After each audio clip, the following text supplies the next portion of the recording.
I'm Andrew Deneau, lead campaign designer, and today we're excited to introduce you to a big new feature in Company of Heroes 3, our dynamic campaign map. Company of Heroes has always been about taking command, making the right decisions, and forging your path to victory.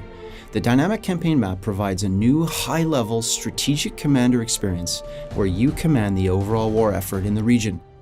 On the map itself, you'll be managing combined land, air, and sea forces, securing supply lines, prioritizing key objectives, building up your intelligence network, and a whole lot more.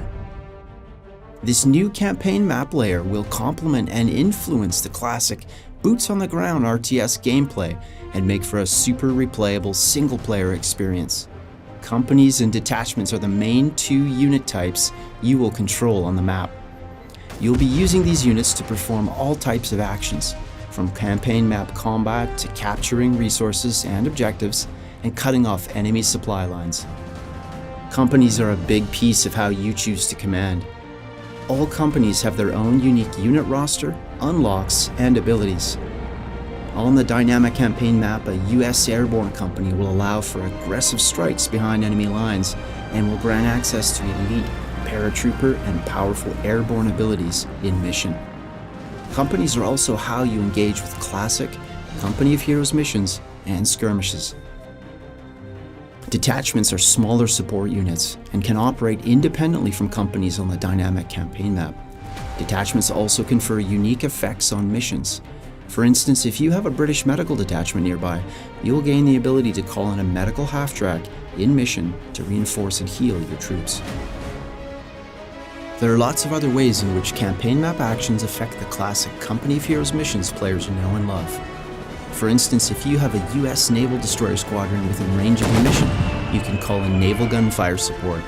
However, that's only if you haven't used your US Naval Destroyer to recently soften up the enemy on the campaign map. What's more, if you bomb a mission space before starting, you'll see the results when you send in your troops. Also, your companies will gain veterancy.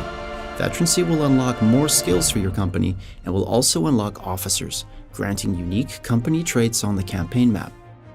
You'll have a bunch of other cool systems at your disposal. They're going to let you choose how you want to command and make for a really replayable experience. If you want to prioritize air superiority, you should focus on capturing airfields and focus on Air Force production. You'll still have choices to make here though. Do you want to prioritize recon planes, heavy bombers? Personally, I love C-47 squadrons as they allow for supply drops and airborne company drops behind enemy lines.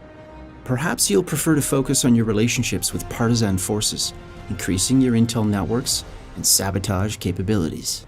Maybe you will occupy each and every territory, securing your supply lines along the way.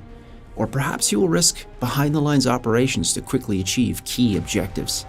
Will you favor elite special forces companies or formidable armored units? Will you employ a detachment heavy strategy or invest more in upgrades or naval power? Time to take command and find out.